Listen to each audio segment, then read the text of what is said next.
Kita akan menganalisa sebuah game dari Capablanca yang terjadi pada tahun 1911. Perlu Anda ketahui, Capablanca adalah seorang yang sangat-sangat dikagumi dan pemikirannya menjadi referensi dalam teori catur. Mari kita lihat diagram ini. Seandainya Anda sebagai pemain hitam, apa yang Anda lakukan? Silahkan pause video ini untuk membandingkan pemikiran Anda dengan seorang yang paling berpengaruh di abad ke-20. Oke, bagaimana langkah Anda? Saya yakin langkah Anda pasti berbeda dengan langkah Capablanca. Di sini Capablanca memainkan benteng G8. Jika sebagian pemain berusaha menempatkan benteng di jalur terbuka, tetapi tidak bagi Capablanca. Benar bahwa jalur G untuk sementara tertutup oleh pion dan gajah. Tetapi beberapa langkah kemudian, jalur ini akan terbuka. Langkah ini didasarkan pada pengamatan posisi yang sangat detail. Melihat bagaimana gajah terang dari lawan yang sangat dominan, terlintas dalam pikiran Capablanca. Bagaimana jika dia menukar kuda dengan gajah? Dan pion lemah di H4 harus dieksploitasi kelemahannya. Jika pion H4 jatuh, maka Capablanca memiliki pion bebas di jalur H. Disinilah kreativitas Capablanca bekerja. Dia tidak langsung menempatkan kuda di F5. Menutup diagonal gajah terang juga mengancam pion H4. Sebuah pemahaman posisional yang sangat akurat. Setelah benteng G8, putih dorong pion C4. Di sini Capablanca mulai menjalankan ide yang ada dalam pikirannya, kuda F5, menawarkan pertukaran gajah dan kuda. Di saat yang sama, kuda ini juga mengancam pion H4. Ini merupakan dilema bagi putih, yang memaksa putih memilih yang terbaik dari kemungkinan yang terburuk. Gajah kali kuda, pion kali gajah.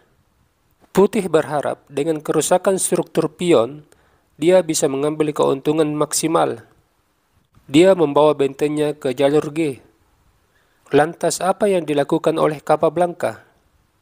Kembali dia membayangkan sebuah posisi di mana apabila keempat benteng dihilangkan dari atas papan, maka permainan hanya menyisakan gajah. Di mana pion lemah putih berada di petak gelap, sementara ketiga pion lemah hitam berada di petak terang. Karena itu dia melangkah gajah F6. Putih mengaktifkan raja ke D2. Capablanca langsung menukar benteng. Benteng kali benteng.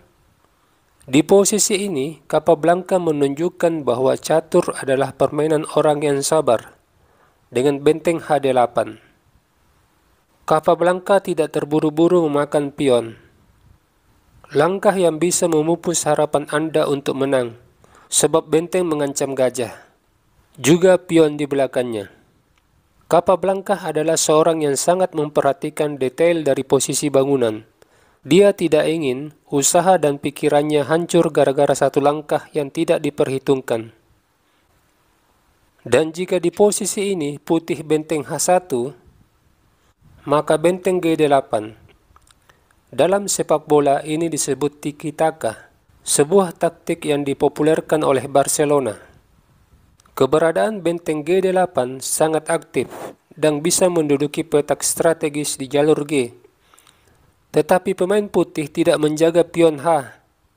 Dia melangkah pion B4. Gajah kali pion. Dengan jatuhnya pion, hitam kini memiliki pion bebas. Sampai di sini partai sudah bisa diprediksi kemenangan bagi hitam. Permainan berlanjut dengan gajah D4, menyerang benteng. Di sini Capablanca menerapkan prinsip dari permainan akhir benteng, di mana pion bebas memiliki prospek yang bagus jika ditunjang dengan benteng. Sebab itu benteng tetap di jalur H, benteng H6. Raja E2, jika benteng skak, raja dengan santai ke D7.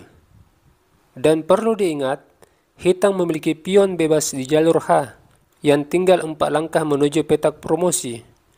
Jika benteng tidak berada di baris pertama atau baris kedua, pion ini berpotensi jadi menteri.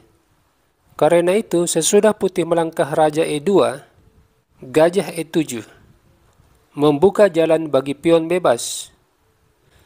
Kemudian benteng skak, Raja naik, Raja F3, pion H4, benteng G7, pion C5. Mengusir gajah dari petak D4 yang mengontrol main diagonal. Langkah ini juga menciptakan pion mayoritas di sayap menteri. Setelah pertukaran pion, hitam kini memiliki 3 pion di sayap menteri berbanding dengan 2 pion putih.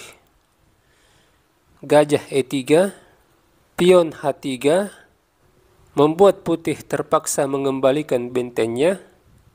Di posisi ini, Capablanca mulai melakukan teror di sayap menteri dengan pion B5. Raja E2, pion kali pion, hitam kini memiliki 2 pion bebas. Raja D2 bermaksud mengontrol pergerakan pion C4, tetapi hitam melangkah Raja D6, mengancam pion D5.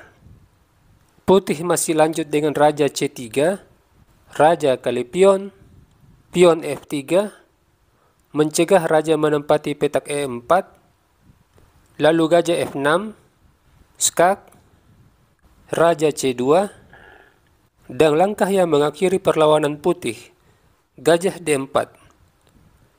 Sebuah pelajaran dari Capablanca.